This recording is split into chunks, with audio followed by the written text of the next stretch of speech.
Background.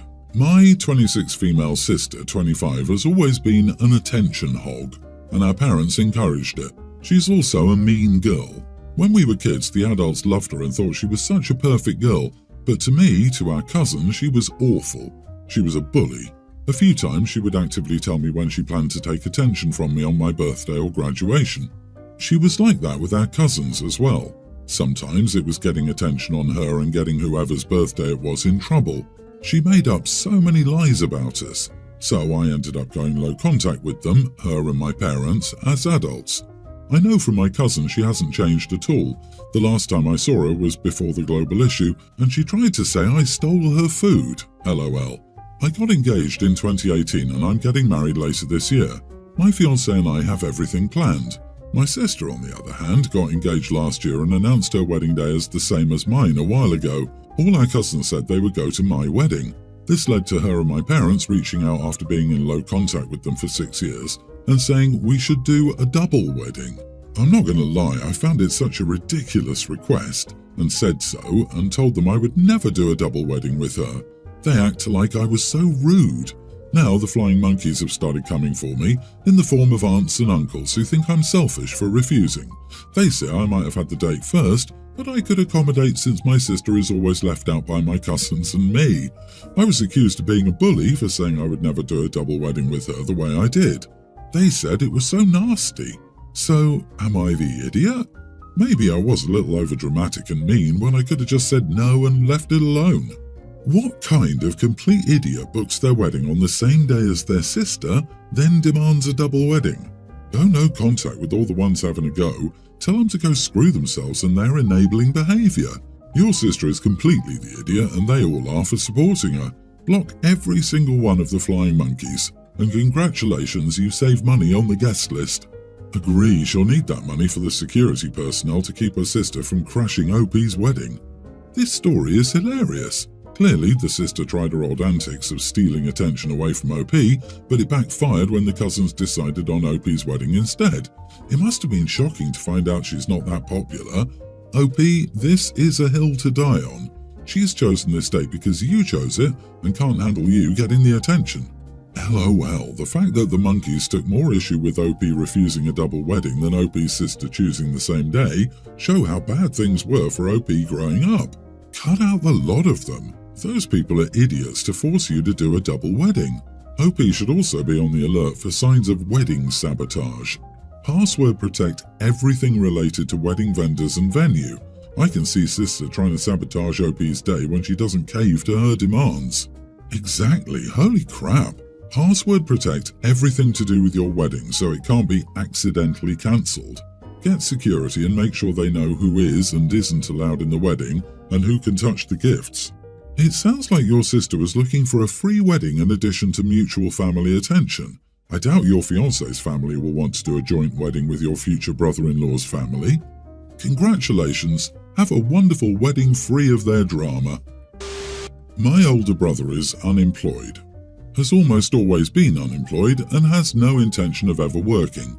His life plan is to live off of our mother until she dies, then our father, if he happens to live longer, then live off his inheritance. Or maybe he'll try to mooch off another relative, I don't know. Our parents have tried to get him to work. They did everything in their power to arrange him job positions where he didn't even have to interview. But no, he always comes up with an excuse as to why that job isn't good enough for him. He's my brother, so I love him of course, but at the same time, I'm ashamed of him and how his actions hurt our parents. I turned 30 this week and celebrated with my family yesterday. My mom said she was 30 when she had me and asked me when my husband and I would have kids. I told her I wasn't sure if I was up to the job. Raising children seemed too difficult to me. She asked what I meant and I told her that I don't think I'd be able to properly parent a child, correct their misbehaviours and deal with them possibly not living up to my expectations, which is not fair to the child either. She pressed further and my father joined in, acting like they didn't understand what I meant, until I finally told them that I was afraid my child would turn out like my brother, for example, and I didn't think I could deal with that. They got quiet for a second, and I saw that they finally understood what I meant. The problem was that even though my brother was having a different conversation with one of our cousins, he heard what I said, looked at me, said, "nice," and walked out. Our parents said that I shouldn't have said what I said, even though they admit they pressured me to explain and understand my concerns. Because it's already tough to get my brother to come to family events, and now I've made it even worse. They want me to apologise to him. I didn't mean for him to hear that, and I feel bad, but seriously, he's a 34-year-old man refusing to get a job. I think it's time we stop coddling him. Am I the idiot? Not the idiot. Your brother is a non-functioning mooch, unless there's something else going on. Your parents pressed the issue. Either way, they're enablers. It's ridiculous. My brother-in-law was also an unemployed mooch living with mommy from the ages of 35 to 50, so I told my husband that the brother-in-law was perfectly capable. Brother-in-law then met a gal who kicked his dead butt into shape and he got a job and got married. Enabling is a real problem. Your brother-in-law found a woman that liked his 50-year-old unemployed butt so much that she put in the work to make him a functional adult and then married him? Good for her, I guess. OP's parents failed her brother, but the brother is also at fault. It's a phenomenon called failure to launch, and OP's parents are definitely enabling it by not pushing him out of the nest, so to speak. OP, you spoke the truth. Saying sorry won't erase it. He can fix everything by becoming an adult and getting a job. Your brother's plans are to mooch off people for the rest of his life. Does he contribute anything to the house? Chores? Cooking? If not, your brother is being lazy. If he's physically and mentally able to work, he should, even if it's just a few hours a week. He's 34. It's beyond time for him to grow up. Maybe he should be a sugar baby. Seriously, how can your brother be offended by that? He knows what he is, doesn't he? He won't find work because he's betting on inheritance to pull him through. Write him out of the will or put the money behind terms that require he sustain himself. My mother moved me during the divorce and against my father's wishes. I was 8 at the time. She moved 3 hours away because she needed a support network. Clearly she was wrong, but I was a kid and adapted. My father started legal proceedings against my mother, which took 6 years. I would visit my father for half of the summer vacation and many holidays, but I really loved my life with my mom. When I was 14, my father basically threatened to have my mother arrested if she didn't let him have custody of me. So against my own wishes, I was forced to return to my dad's home full-time. I hated it there, and I essentially lived a separate life from my dad and his family. When I was 16, my granddad died and left his company to his 2 sons, my dad and uncle, and me. We all got 1/3 ownership. My dad and uncle had more kids, but my grandfather never updated the will. My family says it's because he got too old to remember. So here is where I think I'm the idiot. Since I was 16, I didn't know any better and my dad and uncle just ran the company themselves. But when I turned 18, my dad and uncle talked me into splitting the company 50-50 between them so they could divide it fairly among all the grandkids instead. I would get a cash payout of $300,000 for my share, but I talked to a lawyer on my own and refused to agree. In addition, I asked for my share of the profits for the past 2 years and said I'd be part of the business in the future while I was going to college. This has made life extremely difficult for my dad. My uncle is extremely resentful that only one grandchild gets a huge stake, and my dad is now paying me my share of the profits for the past 2 years out of his own pocket just to keep the peace. Am I the idiot? Maybe if I was on better terms with my father, I'd be open to their plan, but I feel that he decided to force me to give up my life with my mom and he could deal with the consequences. Not the idiot. There might be a small moral element to this if there wasn't one huge hiccup. They didn't already have things set up to accrue your share of the profits. They were just taking them for themselves. Not to mention, I wouldn't believe for a second that they'd be planning on sharing the business with your cousins. Maybe in their own wills, but either way everyone except them would be shafted. I strongly suggest you get your lawyer to handle any further discussion of the business and make sure you keep getting your third. Then, enjoy your college experience and stay with your mother during the holidays now that you're an adult. I'm assuming the business is worth more than $900,000. The earning potential, that is. Your dad and your uncle should have been paying you for 2 years, am I correct? Your dad is keeping the peace with his brother, but didn't care about the mother of his child or making sure you felt welcomed. Correct me if I'm wrong. $300,000 is a lot of money, but if they offered that, and if your dad had money to keep a custody battle going for 6 years when you were visiting anyway, I suspect the business is worth a lot more." I was thinking the same. Your grandfather probably didn't forget to update the will. He made a choice for you to be a joint owner of the business. I'm sure your father had his reasons for forcing you to move, but it sounds like you found a way to make the best of a difficult situation. You're a smart cookie for standing up for yourself and making sure you get your fair share of the family business. My 28 female friend, Sarah, 26 female, is getting married next week, and I'm her maid of honor. I should be excited, but this whole situation has caused me a lot of anxiety because I'm 8 months pregnant and she isn't happy about it. You see, Sarah and her fiancé Dave got engaged 2 years ago and decided they'd get married on their anniversary, which is so sweet and very them. As Sarah's maid of honor, I've been helping her plan and navigate through the many complicated feelings of being a bride, especially with setting boundaries with family members who don't understand that this wedding is about Sarah and Dave, not them. One of the major setbacks was their desire to have a childless wedding. Because of Sarah's anxiety, I took up to de-escalate some of her family members that demanded to be the exception and was able to help talk down all of the people who felt entitled to this wedding. All was well with the world until I found out I was pregnant. My husband and I have been actively trying to have a baby for the past few years with no luck.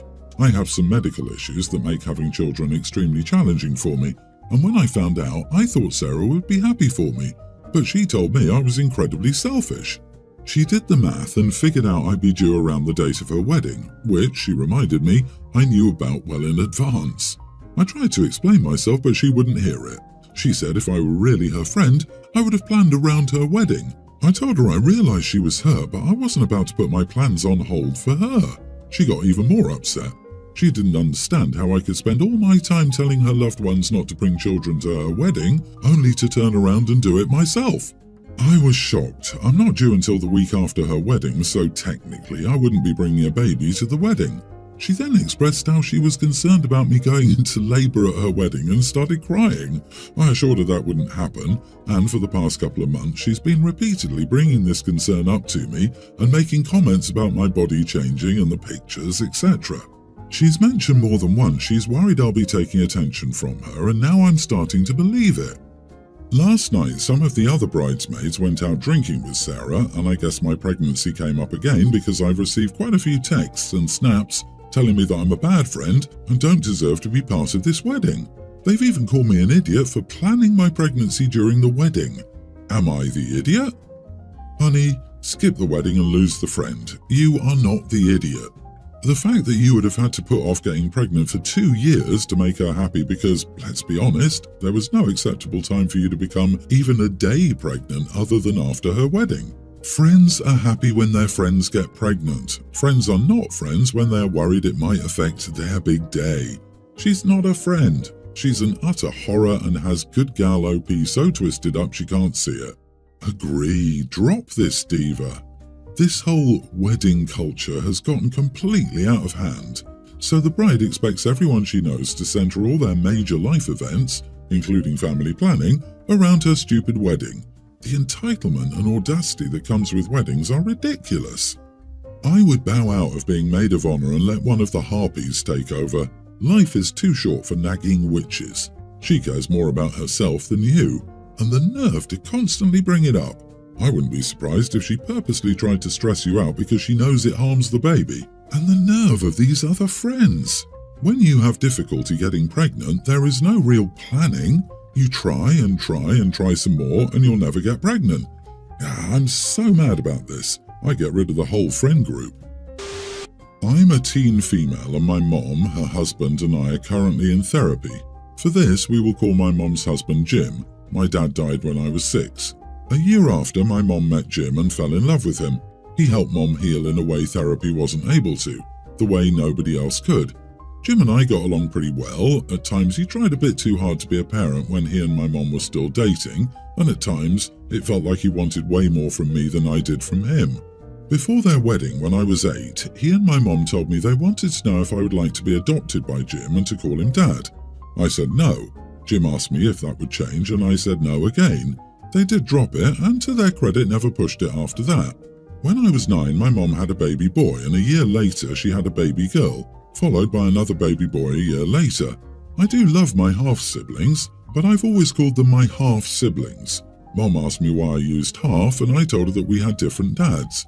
She told me that didn't make them half, that we still had the same mom, and even if we didn't, and they were Jim's kids with someone else, we were still family, still siblings now, and using half or step for siblings was a little mean when you're so much older than them. It was a topic that came up time and time again. My mom and Jim decided that we, the three of us, needed family therapy 2 months ago. It was there that not only was my using half brought up, but the fact I bounced between stepdad and mom's husband for Jim, and that I never called him dad or let others credit him as my dad. The therapist and I talked solo, and she talked to mom and Jim without me too. She helped guide me through some of what I'd said to her. The questions were basically, why half? Why is it bad for Jim to be known as dad? Why can't that make me happy? So, to sum up what I said, I told them that I love my half-siblings, but we have different dads, and I don't ever want that to be forgotten because I love and miss my dad and don't want him erased. That no matter how great Jim is, he's not my dad.